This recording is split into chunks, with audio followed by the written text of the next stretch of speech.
I'm here with two explorers. They have been diving on the Britannic, which is a ship sunk in 1916, but was just found in 1975 by Jacques Cousteau. And now, 50 years after this discovery, Raffaele and Stella, hi. Hi. They have been diving on this ship again. Tell us about your experience. It was, of course, a great experience, and for me it was a dream of a lifetime, I can say, because like almost, I think, all the world, when in 98 I went to the cinema watching the movie Titanic, I was impressed by the majesty of this kind of ship. And of course, at that time I was not yet diving, but when I started diving, I was imagining how it was be in relation with this kind of ship in front of your eyes. And some years ago I started planning in my life to dive at least once this wreck, the Britannic, that is the sister ship of the Titanic. And when more or less 1 year ago, Andrea, an Italian guy that asked us to join this expedition for taking pictures, because I was asked to join as photographer of the expedition together with another guy, an Italian guy, Davide, who is also a photographer. And for me and for Raf, it was the occasion to finally make this dream true, and it deserved it all. How did you feel when you saw it for the first time? As Stella said, it's a great experience, a great dive with a lot of planning. First dive on the Britannic was really like, wow.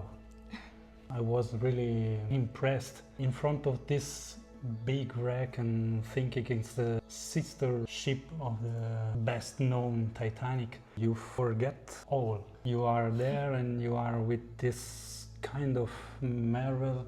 And I hope to go there again. Yeah, would you do it again? Yes. Maybe. No, not maybe, yes.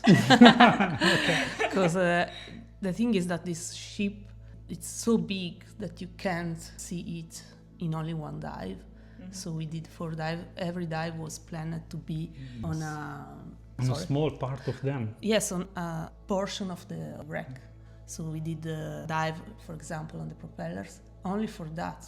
One dive for the section of the stern and for the propellers, then one dive, a couple of dives on the center of the ship, and one dive, the last dive, on the bow, because otherwise you can't dive all the wreck on one single dive because it's too big. And when you are there for the first time, you realize when you see the propellers, it's incredible, the majestic, and you imagine that these 3 propellers were arising in the North Atlantic Ocean when for the Titanic, and in the Aegean Sea for the Britannic.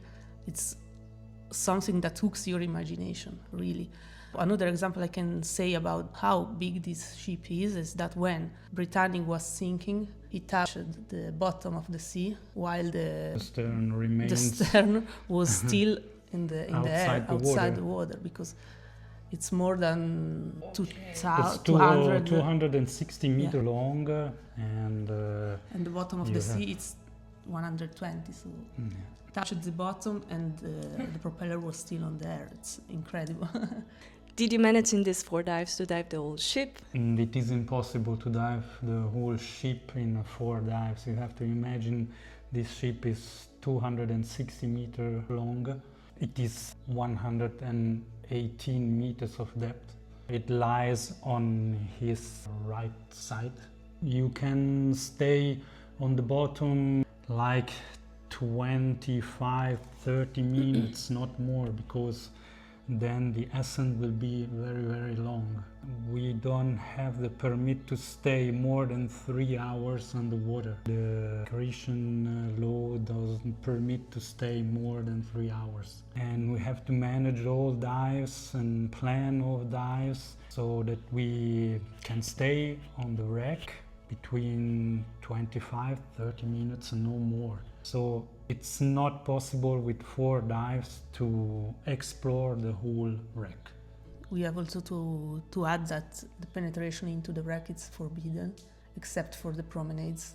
That's not really a penetration because you have always the windows above you and you can always exit, but you can't go inside the wreck like a proper penetration when we speak about that. So some parts of the ship probably will never be seen except if you don't take part maybe to a specific project.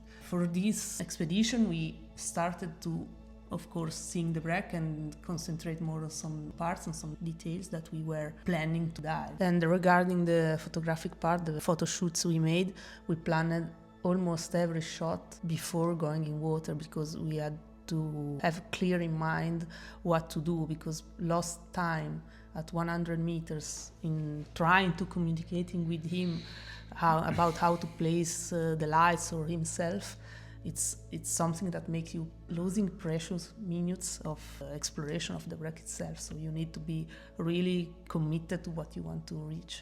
You kept comparing it to the Titanic. Are they really this similar? Can you tell us more about the history of this wreck? So this wreck was built after the Titanic, and they made some modification because of the experience with the Titanic. They saw that something was not right. The rudder of the Titanic was too small. That's why he hit the iceberg. So the Britannic was built with some modification, but we can say 90% similar of his sister. It was before think like an ocean liner, and after was transformed in a hospital ship. So they took away a lot of things inside, much of the cabin, a lot of other things was removed from the ship to create more space for transporting the patient. If not, no, the ship is like a copy of the Titanic. Okay, wow. And what kind of preparation do you have to do such a dive? They called it the Mount Everest of diving, right? So what is the process to get there? It's highly recommended that you do this kind of dives with a rebreather, because in open circuit it will be very, very challenging. You have to carry a lot of stages, a lot of paddles, and it will be also very, very expensive. So with the rebreather you can stay pretty long time underwater, and you don't have to carry a lot of gear with you. So you have to carry a lot of gear, but not that big like if you dive in open circuit. In any case, we had our JJ in GUI configuration. It means with a 777 as a back gas and 3 additional bailout stages. One deep decompressive stage with 3MX 2135 to be used from 57 meters above, the Nitrox 50 for 21 meters above, and the oxygen. The other guys that were diving with a rebreather in original configuration, I mean with the 3 liters for smaller the bottle, and 3 liters for the oxygen, they had 4 bailout stages each, plus the scooter and plus, in my case, also the camera. When you have to enter the water, you have to wear all the gear before splashing. So in this case, it's very important to have a professional staff, and we had very, very professional staff with Kia divers, because they really managed to dress all of us before entering the water, placing our stage on the D-rings, the stages on the leash, and the scooter on the other side, in order that we were ready when on the, let's say, more or less 50 meters far from the buoy, they say, "You are ready? 3, 2, 1, go," splash. And we splash together, one on each side of the rubber board, and we were ready to go down. Only the camera was the last thing that they passed me from the rubber. And they use it to do that because sometimes there is strong current also in surface, so you cannot take all the stages from the boat and stay there comfortably wearing, otherwise you will lose your dive, quite sure. And because of that, you need a lot of training, a lot of experience before approaching this experience. I cannot tell you how many years, because it's something personal maybe, but you cannot be someone that today starts diving and in 2 years thinks I go to the Britannic. Like the Everest or a mountain like this, you have to have the proper experience and you have to do things less deep before thinking to go to 100 meters or more. How deep was the wreck? The wreck lies on 118 meters. The shallowest part of the wreck is about 90 meters. And you start the dive at 90 meters, and it will be an average of 105 meters the whole dive. We call a square dive. It means you go down as fast you can. So you can save a lot of time if you don't spend time to descend, and this time you can spend on the wreck. Normally it takes 5-6 minutes to reach the wreck, because it's not really a vertical descent, but it's 45 degrees, because there are almost always current. So the buoy will stay in this position. The rope stays approximately 45 degrees.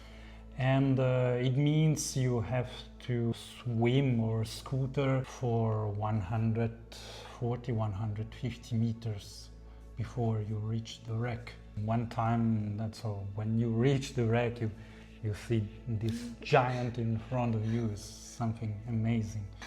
It's important also to say that for the Grecian laws, it's not permitted to conduct all the dive below 100 meters.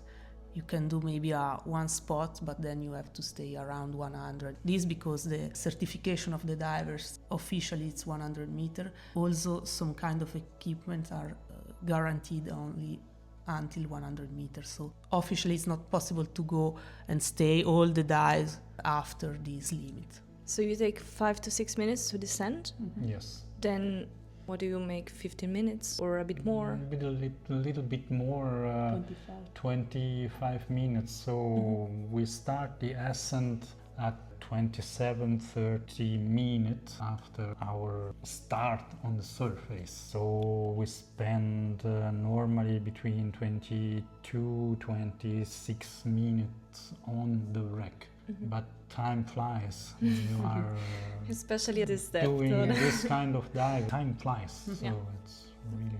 And how long did you take to come up then? For Well, 25 minutes? More or less 2.5 hours. Yes. And yes, it's a long time. Mm-hmm. You have time to think about the dive, and you can't wait to be there again, because yes. You Of come course. up pretty fast till 45 meters, and then you start with the first deco stop. The more you come to the surface, the more you stay on the same depth. It means at 6 meters you stay for 1 hour 70 minutes in the middle of nothing. Exactly, that's what I wanted to say. It's just blue. There is Yes. nothing there. And Just a rope. beautiful. What do you do then? Nothing. Nothing. Just... Yes. Do you have a Sudoku or something? No. Nothing. I know that some divers, not in our group, but it can be that sometimes they have music to listen and something like this, but in our It's case, in our no. case. How does that work? I know that there are some apparels that Okay. they can play music underwater, like a MP3 player with headphones that can allow you that. But I don't have yet this, but maybe can be an idea for the future. Yes. You bring it down to 100 meters, Mm-hmm. and then when you're in deco, you Or you listen. leave it on the you attach The it. rope. you leave it on the rope. It can be also an option, because it's important also to know that this channel, the channel of Kia, it's really busy with marine traffic. So you can't do an ascent without staying on your rope, because if you are going away with the current, it's really a mess for the people above, because they have to inform the way they control the marine traffic in order that they communicate with the ferries and all the cargo ships that are traveling through this channel, in order to avoid to be above you while decompressing. So if you are a moving position, it's harder for them. So it's more or less compulsory, except for cases of emergencies or something like this, that you stay on the rope. And you mentioned pictures. I think everybody's waiting for this. So I assume you were the photographer and you were the model. Yes. Beautiful. Can you tell us a bit what it means to plan such a photography set, and how was it for you as a model? Did you already know all the poses you were doing on which part of the boat?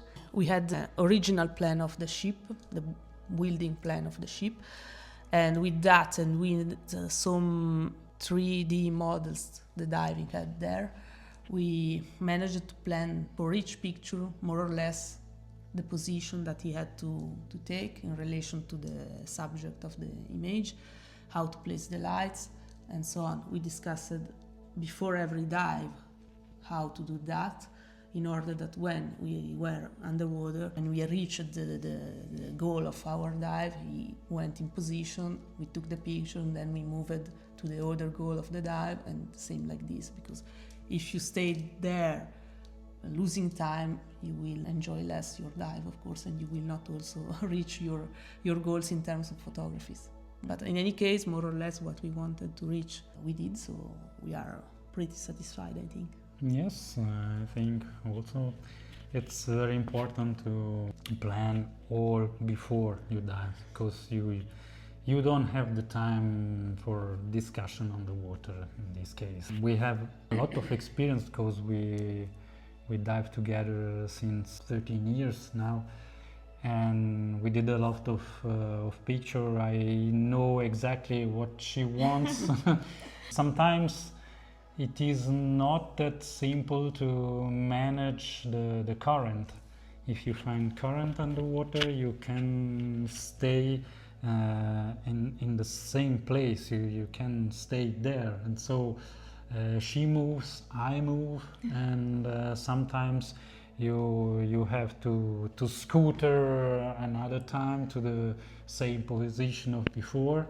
She has to do the same, and it's not that simple. When you have current on the wreck, taking picture will be sometime tricky. And can we see these pictures? Yes, of course. Okay, great.